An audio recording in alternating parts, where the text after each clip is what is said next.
I often call it the sticky ball in the middle of the room nobody wants to touch, right?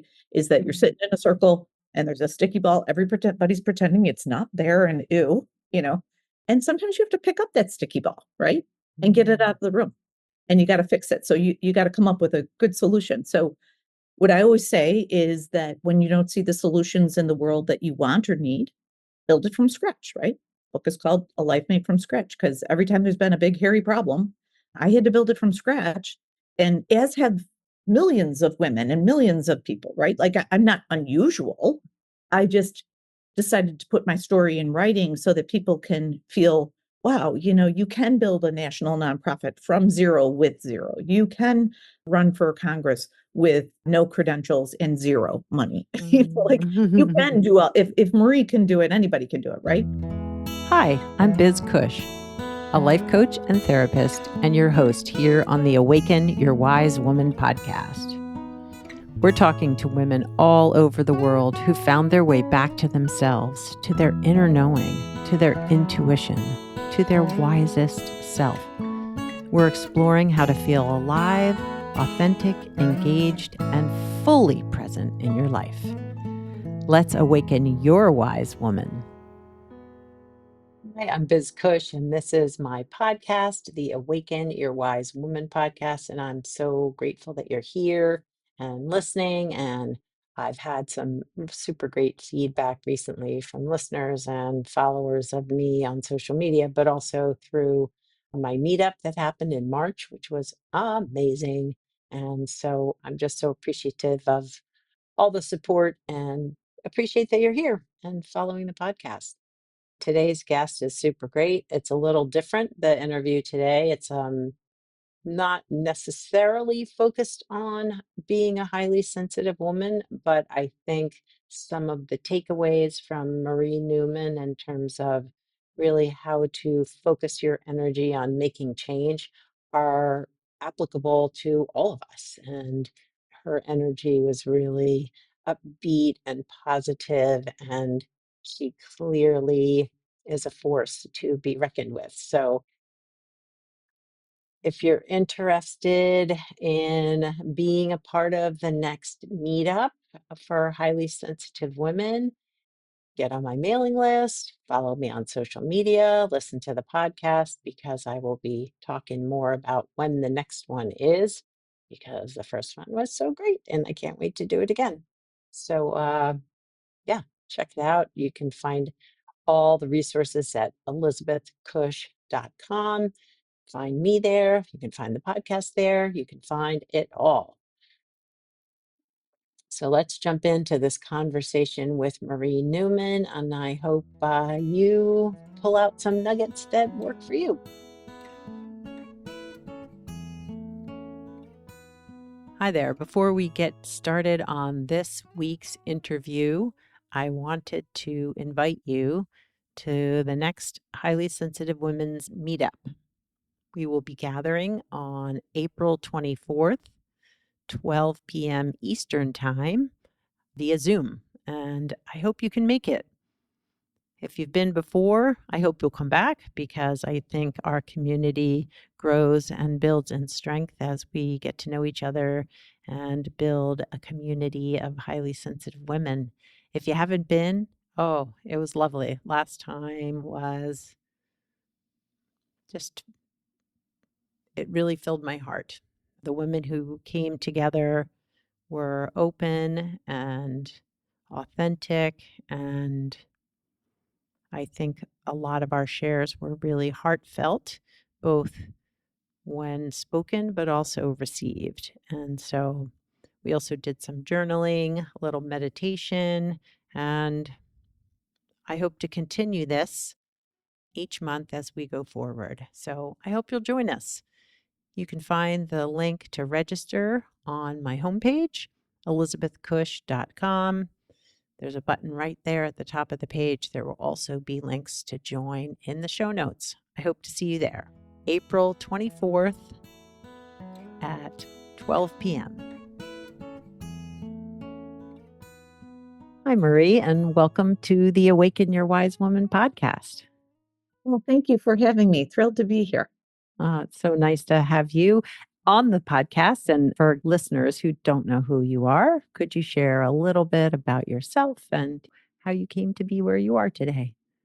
Well, great. So the best way to explain it is probably I'm a former congresswoman and had a kind of an interesting and circuitous route to Congress. So I was not the standard fare to be sure. I started out in marketing and advertising. I've been an activist and advocate and a volunteer for probably 35 years in various social justice forums. So whether it's women's rights or healthcare rights, health equity, racial equity, all of those things I've been working in for since I was since dirt, as some say.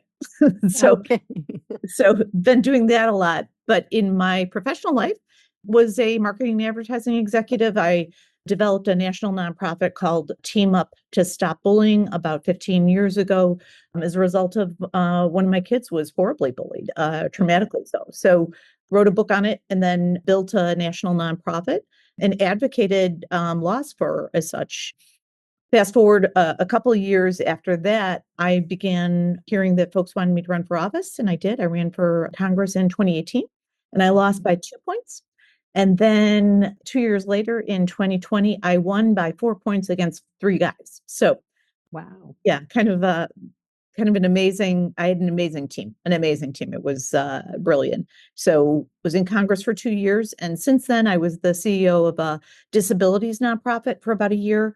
And then I turned my attention back to civic engagement, politics, and women's rights, LGBTQ rights, healthcare, mental health, all of the things that I care about deeply. So here we Mm, are chatting yeah. about all of that. All that. Well, and so it sounds like you have been an advocate for rights for many for a long time. And where did those roots come from? What created that sort of part of you that was really important? I had really great parents, and conversely and quixotically, they were Red Rock Republicans, right? Very conservative. So the Oh my opposite of me. gosh. One thing Funny. we agreed upon is fairness, that unfairness is horrifying to live with. And so going back in the Wayback Machine, I started doing work with the homeless in high school because I felt like much of their predicament was not something they brought onto it themselves, right? And that seems Right. horribly unfair. So, and that theme worked through college. I worked on equity with a bunch of folks, taught folks that were illiterate how to read, adults. And then I realized, wow, women are really, really getting the short shrift in this country. Like they Mm, like when I just remember sitting in a class and listening to a lecturer at the University of Wisconsin, and she said something that really opened my eyes. And she said, at that point, this was mid 1980s. She said, we being women have only had the right to vote for a very, very short time. And we had to work on it for 100 years. right. And it kind of slapped me across the face and I never forgot it. Mm, And so it was a guidepost. So I think it was a combination of a little bit of DNA and then the great things I was exposed to through education, good friends, serendipitously, all those things. nice. Nice. Well, it's such important work. And I know I feel like these days, currently, it can feel like what good is my little bit going to do to the world and how things are? And what is my little, whatever my personal input into trying to make change? How is that going to help? I hear people feeling that way often. I wonder how you approach that and how you stay engaged if you're still continuing to do this work or even just Yeah. being engaged personally. Yeah. You know what? I think we just look no further than some of our founding principles in this country. Out of many comes everything, right? And it has always worked that way. So we were a bunch of scrappy revolutionary people that didn't have uniforms, didn't know how to shoot a gun, like all those things, right? And we figured it out as we went. Yeah. And I think that's every time. So it's funny for those that oppose the current president, of which there are many, they keep asking me, how do we do this? Well, it's not the same playbook as it was in 2017. Of course, we're going to be in opposition. But this time, what we have to realize is that we need to mend and heal this country. And Yeah. the way we do that is by telling our stories. Don't recite data. Don't say who's wrong. Don't judge, but tell your story. So the story is that the marginalized are not getting health care, period. Right. Our mortality rates are getting worse. Our maternal mortality rates are getting worse. Our health outcomes are worse. We must have universal health care. We also know every single economic report says when in those countries that have universal child care, guess what happens? Everybody's happier and Oh my the gosh. economy booms and all these good things happen. Kids are cared for, right? So what I tell everybody is that it is a team sport. We all have to work at it and do it. So if you can make 5 calls a week, do your 5 calls a week. If you can go to protest, go to a protest. If you can write an op-ed to your local paper, do that. But something we can all do every single day is tell our story and listen to our neighbors that we may not agree with. Listen, you don't have to add editorial comment, just say, and then you know what we're going to get to? We're going to build trust. And then after we get to trust, guess what we get to do? We get to commiserate and Mm, not judge, but just say, hey, you're hurting too. I don't have the healthcare I want. Things are too expensive. I can't buy my kid soccer shoes. But come together and commiserate together and love each other as neighbors. And honestly, if we want to win in 2 years and 4 years, we have to get to a point where we can talk to each other and not blame any one group. yeah. Yeah. And that feels so far from where we are right now. I mean, Mhm. I know obviously there are those, I was going to say those of us, I don't mean to make it sound like, oh, I'm so much better, but like that there are people that can listen and be compassionate and hear the fear, because I think so much of what's happening right now is driven by fear without the judgment, or at least, to temper the judgment so that we can really hear someone else's story. And that's a tough, I mean, I feel like right now that's a big hill to climb. And when we're respectful and we're having that, we can clarify our positions, right? So I had a great interchange. I have a Substack column that comes out every Wednesday, right? And Mhm. I talk about everything from mental health to politics to women's rights, family stuff, all of that. And I talked about the most current, I guess, investigative accounting work that Mr. Musk and his little pals are doing. And I said, I would feel much better if, in fact, they were qualified, they weren't breaking the law, and they weren't breaking and entering, and they weren't firing people illegally. I'd feel a lot better.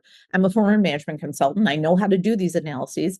And they've already admitted they're not doing the analysis. They're picking out line items and saying, here, and this gentleman who's a conservative that reached out to me that gets my column said, but hey, Marie, don't you think that there is waste in government? And I said, oh, yeah, that goes without saying. And he pointed out, and this was great, and it helped me realize I need to say it differently is that, hey, I agree with you. We can look at the budget and see where there's some waste and get better, but let's just do it legally and the right way and not just be, willy nilly. Picking and And so choosing. Right, right. once we had that conversation, he was with me and he was willing to hear me more. So that's an example of give people the invitation to hear you more and Mhm. don't immediately assume, like, don't throw the baby out with the bathwater. There might be something in there in this morass of bad stuff that you both agree on. So Yeah. try it, give Yeah. it a whirl. It doesn't cost anything. Yeah. Yeah. Yeah. No, I agree. I think that often we're closer to each other than we might think, in terms of, yeah, We've just all had humanity loss. and what we need. And We've all had love. We've all had sadness. Like, let's find those places, right? yeah, absolutely. And I'm curious, you're an LGBTQ plus advocate. Like, how are you feeling about the state of the administration and what they're putting out there in the world in terms of trans people? And like, how are you managing that Yeah. in terms of just your own person? Well, I hearken back to the time when my daughter is transgender. She's a transgender woman. She's 24. And I hearken back to the time when she came out. This is about 10 years ago. Yeah. And it was a really rough road for us for about 2 years. She was deeply depressed. We were trying to figure out why she was depressed and through therapists and group activities and friends and all these things. We all, huddled around her. She Hmm. finally got to this one clinic that was a day clinic that where she went every day. And about a weekend, she came home and said, Mom, I have something to tell you. I think I've figured it out. And I was like, yay, what is it? And Mm-hmm. she said, you know what, Mom? I'm not a boy. I'm a girl. And my name is Evie. And I was like, yay. It was very exciting because she found her authentic self. Yeah. So Your question was, how are you feeling? Is that I'm feeling that all these folks that just want to be their authentic self can't now. And they're very Right. scared, as is she. Now, here in Illinois, we're very lucky. We're kind of it's a completely protected place, right? For Yeah. LGBTQ folks. But Yeah. that's there's only 5 states that are like that in the entire country. So my heart breaks. It Oh, I know. every day I think about it and what can I do to make it better? Well, we can oppose this horrible legislation and these overturning of laws and executive orders and all of that. We can work on all of that. But we can also, back to the story idea, we can tell the story of our loved ones. I can tell the story of that I just shared with you, right? And we're a little Right. bit closer now because I shared that story, right? Like you know something about me. Yeah. But I can also tell you that because of all the things that trans folks go through, she also has been suicidal in her life. Yeah. I think we can all understand that the only solution you can see is suicide, that, oh my God, we have to do something about this. And then all of a sudden it becomes this discussion around there are these people that have just found their authenticity. Let them be. Let them just be themselves, right? Yeah. Yeah. Um, so the fighting back piece is natural, but also helping people understand that we're all just humans and we're all just being our authentic selves, right? Yeah. That's what it is, We're all just trying to find our way in the world and, yeah, be able to live happily or as happily as we can. right? Yeah. Well, and I feel like so much of this sort of othering, like, well, you're this way, so you're different. And, I can't see you as a human. Like that to me breaks my heart. But also, I hear what you're saying about if we can hear the stories and be open to really listening, which I think is, yeah, that's a challenge sometimes. But yeah, I do think that it's so important. I know it's important, and it just I hope others can get there too to be able to listen. I hope so too. And we all we do is we just keep trying, right? Yep, yep. Well, tell me a little bit about the most recent book that's about. I think you have a book about to come out. Is that Yeah, right? we do. Yeah. Oh my gosh, yeah. So my book comes out March 18th. It's called A Life Made from Scratch: Lessons from a Controversial Congresswoman, because I was it. Yeah. And that circuitous path, right? Is that I was an advocate and an activist and businesswoman, owned small businesses, was a mom of two, and was an unlikely candidate, right? And I felt so strongly about all these issues, I decided to run for Congress. And so in the book, what I like to do is help people understand when you have this big, hairy problem. I often call it the sticky ball in the middle of the room nobody wants to touch, right? Is that you're Mhm. sitting in a circle and there's a sticky ball, everybody's pretending it's not there, and ew, you know, and sometimes you have to pick up that sticky ball, right? And get it out Mm. of the room. And you got to fix it. So you got to come up with a good solution. So what I always say is that when you don't see the solutions in the world that you want or need, build it from scratch, right? Book is called A Life Made from Scratch because every time there's been a big hairy problem, I had to build it from scratch. And as have millions of women and millions of people, right? Like I'm not unusual. I just decided to put my story in writing so that people can feel, wow, you can build a national nonprofit from zero with zero. You can run for Congress with no credentials and zero money. Like you can Mm. do if Marie can do it, anybody can do it, right? So I decided to write this book to help people to understand whether it's a social movement in your community, like you have a water problem or a PTA problem or whatever it might be, you can build a movement. Here's how.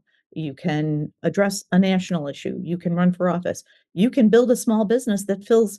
I just helped a social impact on a volunteer of mine that wants to build a grocery where there's a complete food desert. And, Oh, so that's wow. having a lot of social impact in an area that desperately needs it. Filling the void is really important in our lives, is that, whether it is a big social movement or a little one just on your block, cleaning up the block, whatever it is, Yeah. we can all create change. So I decided that this book would be about that. It's an anecdote after anecdote, and I share a little bit about the things that I learned, good and bad, because I made mistakes along the way, obviously, right? I now relish those mistakes, and I'm so happy for them because it taught me so much. Mm. And honestly, I have no regrets because I tried everything that I wanted to try, right? I was incredibly lucky that I had the support of my friends and family, and was able to do these and try these things. Even if I failed, I was like, well, I had to try it, or else I would not have felt that I did my job, right, as a person. And Yeah. so lo and behold, when I was leaving Congress, a few publishers said, hey, we'd really like you to write your story. And at first I was like, I don't find Mm, that interesting, you know? And then when they started talking, it's like, well, you know what? You can help people understand how to approach something. And I thought, well, if I can help, then okay, I'll do it. And I nice. did. And then I really enjoyed it. I I keep telling my husband, I don't care if it fails. Like I just had so much fun remembering things and putting together and doing a little bit of research and then talking to folks that lived life with me, right? And it was very, very enjoyable. So I hope that what it does is those women who are saying, hey, I've got this big life fire. How do I do it? How do I Mm, get into it and past it? Here are some ideas. And as a result, what happened, this is the funniest thing. We're talking about the book with my publisher, and he's saying, you know what, Marie, you've had like six, he counted out, he's like, you've had like six things that you have worked on that very few people have. And I was like, really? So he said, my family has some mental health challenges. So both my kids have anxiety. My husband has depression. My mom mm, has severe depression. So, and it's very hard to organize mental health in your family, right? Like when you get that mhm, diagnosis, it's like a flood coming at you. And mhm. I've been doing it for 25 years now. So I decided, oh, I could write a little workbook, a planning guide on that. So that's what I did. I wrote this series of six planning guides. The first one was how to organize your family's mental health challenges.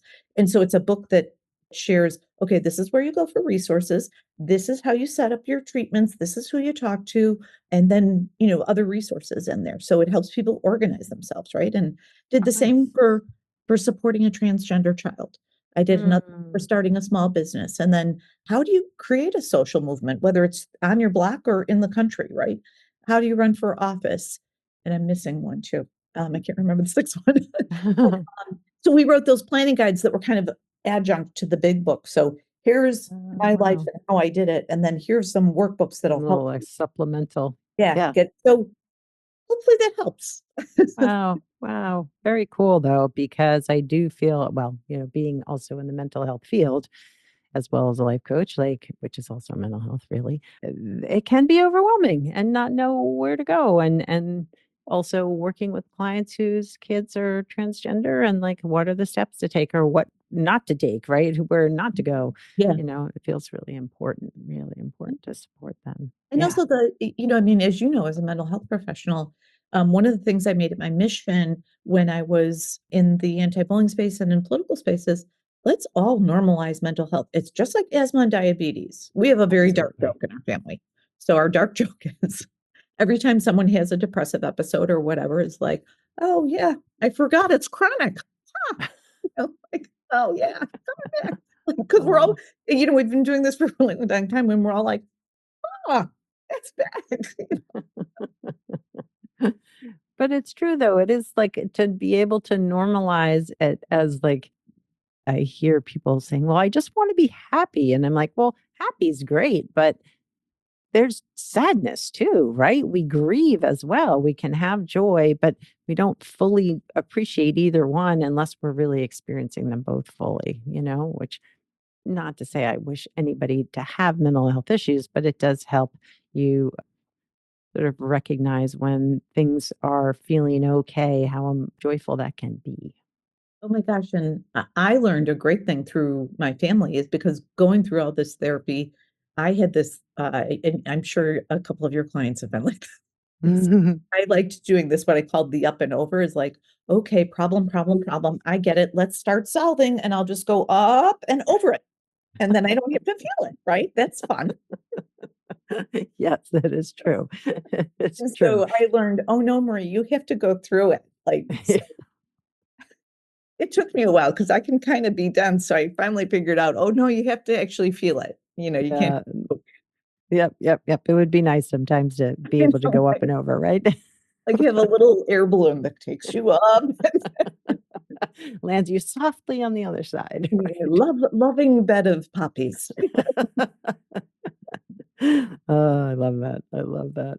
So I'm curious, like, if there, like, so often, again, going back to making the small steps. So say somebody did want to create some community, I don't know, litter organ, picking up the neighborhood Right. or whatever it might be, daycare, something like that. Like how do we push for that movement in small steps?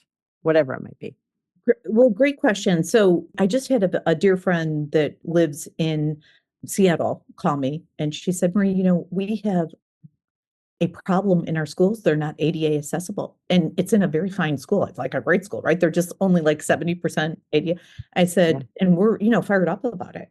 And so I said, well, first, understand your product, right? Is that if that's the issue, then understand really like technically what is the problem? Like, do you know for a fact that you're only 60 or 70% ADA? And she said, well, people are saying that. I said, well, get an expert out there, right? So Right. do the research. Every problem starts with research, right? Understand the big problem in the world is disabilities access, right? Understand that problem. You don't have to go super deep, but know enough, Yeah. and then get somebody out to quantify or measure the problem so you know the size of the problem, right? These Hmm. steps are common to every coalition or social movement that you build. Research, get an expert to measure it for you, and try to. Most will do it for free if you tell them that look, we're just a school group. They'll do it for free. Hmm. And then the next step is get a team of folks that feel the same way. So a coalition going. So get 10 parents together in a room and at a meet and greet, have some coffee and some sweets and talk over like, okay, we now know the problem is this big and this is it. How do we go about solving it? And then put together an action plan. And honestly, that's how I built this anti-bullying movement that I lived in another town at the time. This is exactly how we did it. Measured it, documented Hmm. it in writing, met with the school board, then got a group of experts together and a group of parents that were very upset about it and started talking about it. I can't tell you how important it is to just back to Bring telling it the to story. light. Tell the Yeah. story out there when you're at a school event or whatever it is, talk about it. So get the story out there, then start having meetings with other parents and other residents and see if they would be up for supporting this. And then put a plan together because the plan has to be using the research, help the people that fund the fix, the problem, the solution. Right. But how can we do that most cost efficiently? Put that plan together and then present it to the Board of Education and the teachers and the facilities staff, right? Right. And so she started doing all that and she got to the final steps and got the plan together. I helped her with the plan. And then, it took her several months, but she finally got it sold in. And while they wouldn't do all the work, they did the most important ones, the most important fixes. So it's kind of five common steps. So I make sure you really understand the problem at a macro level and then at a micro level, make sure you know the size and the impact of the problem. So in my case with bullying, I actually opened it up via social media. And then when I was out at meetings saying, hey, is your kid being bullied? And sure enough, one night I got 60 phone calls in a town of 30,000 people Wow. about very horrifying things that were going on in bullying. Mhm. So honestly, once you open up your kimono, everybody does. It's every Yeah. single time. Open up that kimono and start talking, right? Get real. And then get your compatriots together, the folks that want to be part of your coalition, get them to build a plan and then sell, sell, sell, sell. And you Yeah. don't have to be a good salesperson. You just have to tell the truth, right? That's the great thing is just be honest, authentic, and tell the truth. So those are kind of the steps every time you have a problem like that. Yeah. And Yeah.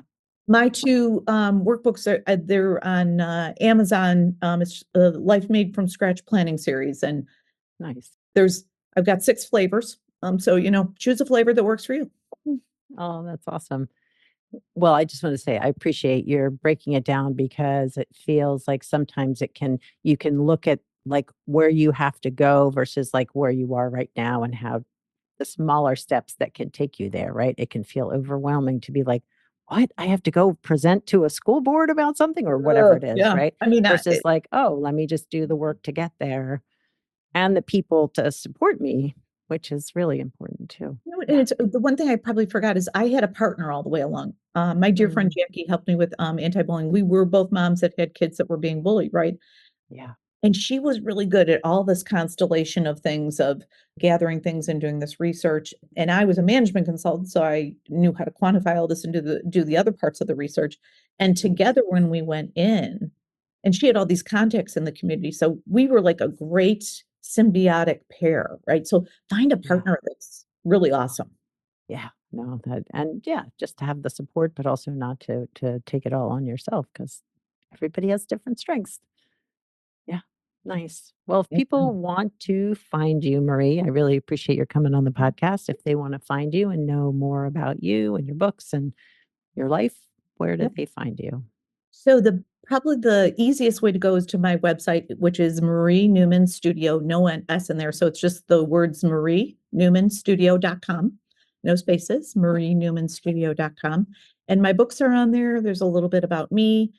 I do some social impact and healthcare consulting, but largely I'm really centering my focus around helping people with big life fires. And I'm not a coach, by the way. I'm not a life coach. I'm not any of those great, amazing things that you do, but I am good at helping people get organized and making it easy.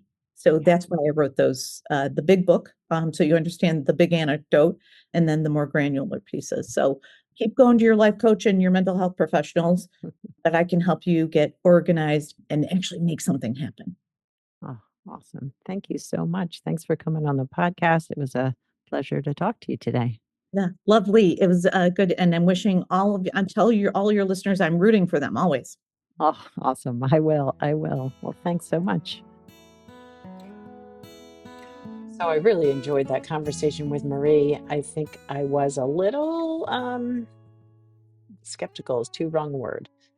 I wasn't 100% sure that her story was really a good fit for the podcast, but and I should trust my intuition because when I said yes to have her on the podcast, I knew there would be some great nuggets of information. And to talk to women who have really advocated for change, done the work, but also who have experienced adversity and made changes in their life in terms of career and doing things differently, always being able to make those shifts to fulfill their purpose in life, I feel are so inspiring and worthwhile talking to. So, once again, great guest. I really appreciated Marie coming on the podcast.